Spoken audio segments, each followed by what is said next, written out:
IPhone 17 নিয়ে আপনাদের সাথে বিস্তারিত কিছু কথা নিয়ে আলোচনা করা যাক।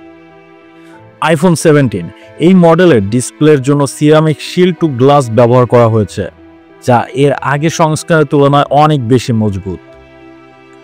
ফোনটি অ্যালুমিনিয়াম ফ্রেমে 6.3 ইঞ্চির একটি ডিসপ্লে রয়েছে। এর ভিতরে রয়েছে নতুন A19 চিপ, যা পারফরম্যান্স এবং দক্ষতার মধ্যে দারুণ ভারসাম্য আনে।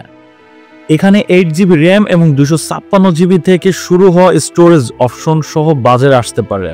ব্যাটারির ক্ষমতা 3692 mAh ব্যাটারি এবং এটিতে 25 ওয়াট পর্যন্ত ওয়্যারলেস চার্জিং সাপোর্ট করে।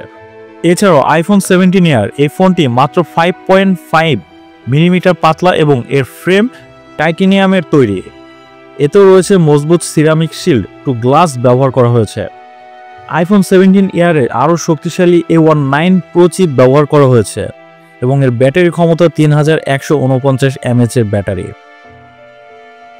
আইফোন 17 প্রো এবং প্রো ম্যাক্স এই দুটি ফোনের ডিজাইন কিছুটা ভিন্ন, বিশেষ করে ক্যামেরার অংশটিতে পরিবর্তন আনা হয়েছে।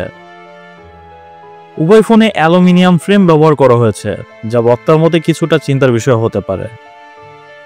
প্রো ম্যাক্স মডেলটির ডিসপ্লে 6.9 ইঞ্চি এবং প্রো মডেলের ডিসপ্লে 6.3 ইঞ্চি। এই ফোনগুলোতে অ্যাপেল A19 প্রো প্রসেসর এবং 12GB র্যাম রয়েছে। দ্রুত ডেটা হস্তান্তরের জন্য এতে USB Gen 3 পোর্ট যুক্ত করা হয়েছে। মডেল এবং সিম ভেরিয়েন্টের উপর নির্ভর করে এগুলোর ব্যাটারির আকার ভিন্ন হতে পারে।